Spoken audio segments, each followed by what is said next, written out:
we go. We've got a dispatch on the front row of OzIris here at Parc Astérix. I'll always enjoy B&M Invert. It's one of my favourite coaster types. Yeah, and this has been operating since 2012. 5 inversions on here. You start to ascend the lift hill. Pretty high lift, you get some good views from up here.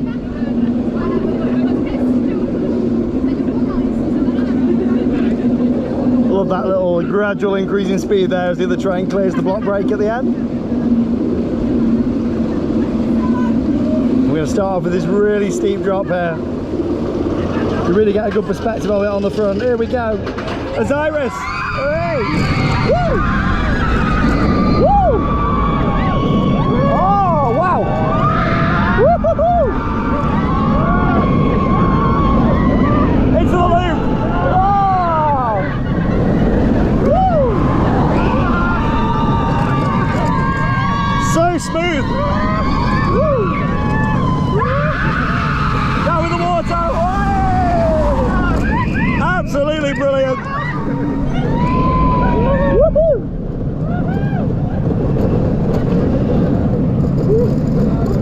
Woo! Oh, zero G-roll!